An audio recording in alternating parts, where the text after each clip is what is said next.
मैंने ना deep philosophical anime देखना काफी पहले ही बंद कर दिया है। नहीं मतलब अभी मैंने पूरी तरह से बंद नहीं किया है, मैंने जस्ट काफी समय से ऐसा कोई एनीमे देखा नहीं है। एंड मैं श्योर हूँ अगर मैं दोबारा ऐसा कोई एनीमे देख भी लेता हूँ तब भी मैं उसके बारे में उतनी गहराई से नहीं सोच पाऊंगा जितना मैं पहले सोचा करता था। एंड ऐसा इसीलिए बिकॉज मेरे पास अब उसके लिए लिटरली इतना समय नहीं है। मेरा दिमाग अब दुनियादारी इंसानों के अस्तित्व की खोज नहीं करता क्योंकि उसके पास अब दूसरे काम हैं। बेहतर या नहीं अब वो तो मैं नहीं बता सकता, लेकिन इन कामों का प्रभाव मेरे निजी जीवन पर थोड़ा ज्यादा है, इसीलिए इनकी प्रायोरिटीज भी थोड़ी ज्यादा है। एंड नहीं, मेरे कहने का मतलब ये बिल्कुल नहीं है कि डीप फिलोसॉफिकल बातें करना फालतू का काम है। नहीं, मैं एक्चुअली उस तरह की सोच ही प्रेफर करता हूँ and I want to think like that again because काफी अच्छी खासी वीडियो बन जाती थी। बट चलो कोई नहीं। एक समय था जब मेरा दिमाग यूनिवर्स की एज पर हुआ करता था एंड उसके भी पार जाने का प्रयास किया करता था। हालांकि मैं अपने रूम से कभी बाहर नहीं निकला, लेकिन हाँ, मेरा दिमाग रोज ब्रह्मांड के चक्कर काटता था। तो एक्चुअली मेरी इन सारी नाइलिस्टिक सी बातों का मतलब ये है कि मेरा अब वो रोज ब्रह्मांड के चक्कर लगाना अब बंद हो चुका है because of this sudden realisation. हाँ, हो सकता है कि मैं किसी दिन अपनी डीप फिलोसॉफिकल बातों से दुनिया को ही सवार दूंगा, लेकिन the truth is we are humans and we have limited time on our hands. तो मेरे लिए उस वक्त ज्यादा जरूरी ये था कि मैं दुनिया को संवारने से पहले अपनी खुद की जिंदगी को संवार लूं। सो हाँ, I started earning. Imagine earning in 2020। Yes, you can only imagine. तो हाँ, ब्रह्मांड के तो नहीं, लेकिन मैं अब रोज रोज ऑफिस के चक्कर काटता हूँ, वही सेम रूटीन डेली फॉलो करता हूँ एंड इंतजार करता हूँ सैटरडे का। बिकॉज सैटरडे को होती है दो चीजें, फर्स्ट छुट्टी and second rent a girlfriend का episode.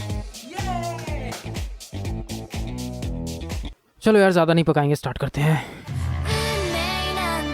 So rent a girlfriend और कानोजो ओकारिशिमास एक romance slice of life anime है जो अभी भी ऑनगोइंग है। मतलब ऑनगोइंग होता अगर मैं समय पर वीडियो डाल देता। तो इस एनिमे का प्रोटैगनिस्ट है काजुया, जिसे उसकी फर्स्ट गर्लफ्रेंड मामी-चान एक दिन अचानक से डंप कर देती है। एंड काजुया ये दुख सहन नहीं कर पाता और अपने जख्मों पर मरहम अप्लाई करने के लिए वो एक किराए की गर्लफ्रेंड के लिए अप्लाई करता है जो उसके जख्मों पे मरहम अप्लाई करेगी। यू नो, जापान और उनकी वियर्ड सर्विसेज, गर्लफ्रेंड रेंट करना, मम्मी रेंट करना, पापा रेंट करना, एटॉमिक बॉम्ब्स की टेस्टिंग करना। तो हाँ, ये पूरा का पूरा एनीमे गर्लफ्रेंड रेंट करने वाली सर्विस पर ही आधारित है, जो मुझे एक सवाल पूछने पर मजबूर करती है, मैं देख क्यों रहा हूँ इसे? ऑनेस्टली मैं ऑलमोस्ट सारे एनीमे ड्रॉप कर चुका हूँ जो मैंने पिछले सीजन में देखने शुरू किए थे। हाँ, ये वाला भी, पर सिर्फ यही एक लौता एनीमे है जिसे मैंने पूरे अंत तक फॉलो किया है। I don't know why. क्या ये सच में इतना अच्छा है? पता नहीं। क्या ये एनीमे सिर्फ एक generic rom com harem trash है? पता नहीं। Is this anime made for incels? क्या मैं incel हूँ? पता नहीं। Yes, I am unironically enjoying Rent a Girlfriend and मैं अब सीधा पॉइंट पे आता हूँ कि क्यों मैं ऐसा इलीगल काम कर रहा हूँ 2020 में। Imagine enjoying something in 2020. That's definitely not legal. लेकिन अगर सामने मिजुहारा जैसी लिटरल गॉडेस हो तो क्यों ना करूँ मैं एंजॉय? नहीं, आप मुझे गलत समझ रहे हैं, मैं गीगा चैड हूँ। बट फिर भी मैं ये कहने से पीछे नहीं हटूंगा कि Chizuru Mizuhara is the best girl and the reason that I am watching this show. चलो मैं तुम्हें अपने बारे में एक बात बताता हूँ। This is like a public confession.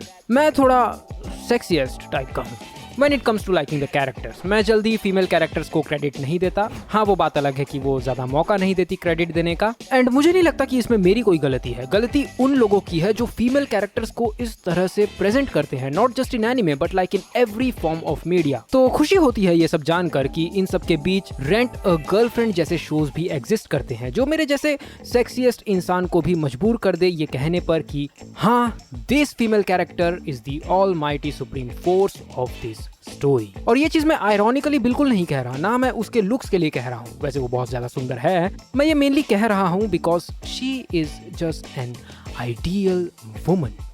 वो अंडरस्टैंडिंग है, केयरिंग है, इंटेलिजेंट है। वो समय आने पर काजुया जैसे यूजलेस होपलेस इंसेल्स को भी कंफर्ट कर सकती है। Just compare Kazuya with Mizuhara, आपको ऑटोमेटिकली मिजुहारा की ग्रेटनेस का एहसास हो जाएगा। Kazuya is dumb, idiot, simp, broke and probably a leftist. Mizuhara is smart, determined, popular, rich and definitely a right winger. And no, this is not about just being a good person. देखो, मैं कोई harem expert नहीं हूँ और ना मेरा खुद का कोई हरेम है। मैंने अपनी जिंदगी में उतने ही हरेम एनीमे देखे हैं जितनी तुम्हारी जिंदगी में लड़कियां आ चुकी है। यस, 0। बट फिर भी मुझे बेसिक आइडिया है कि हरेम एनीमे का लॉजिक किस प्रकार से वर्क करता है, और वो ऐसे कि उनमें कोई लॉजिक नहीं होता है। Most girls in harem anime have a personality of my workout routine and are there for the sake of just being there or fan service.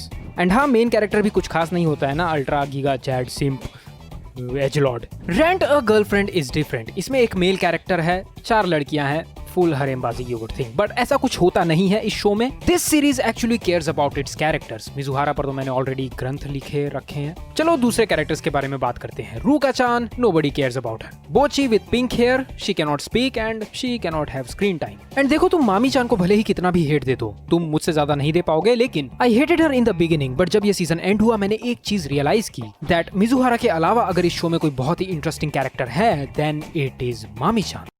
Narcissist. हाँ, वो वही है, लेकिन अच्छी बात यह है कि वो खुद भी ये बात सोचती है कि वो नार्सिसिस्टिक क्यों है। Gives you a very realistic portrayal of narcissism. You know, Mizuhara is a human being of very understanding, average and सुलझे हुए विचारों वाली basically. On the other hand Mami chan उसके बिल्कुल विपरीत है। If you hate her then her character is a success. उसके actions भले ही गलत हो, लेकिन उसका एटीट्यूड अपने एक्शंस के प्रति एक बहुत ही एवरेज ह्यूमन बीइंग वाला है। And also she has the best voice out of all the 4 girls, I am telling you. 5分前到着。さすがですね。水原千鶴さん。 Let's kill the whole beach! Mami chan dumped Kazuya, which is understandable। अगर मैं होता तो मैं भी डंप कर ही देता काजुया को।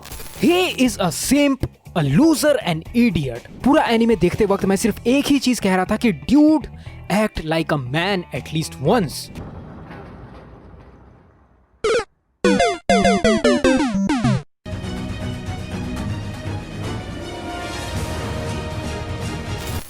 अच्छा हाँ, चलो, उसने अपने आप को एक बार रेडीम किया, बट बाकी के 8 एपिसोड्स में उसने अपने आप को और भी ज्यादा डेप्थ में ही डाला है। Specially in the last episode, watching him was an embarrassment. Mizuhara उसकी गर्लफ्रेंड कम माँ ज्यादा लगती है, बिकॉज जब भी वो काजुया की हेल्प करती है उसकी आंखों में प्यार नहीं तरस होता है। And which is also because she is a good human being.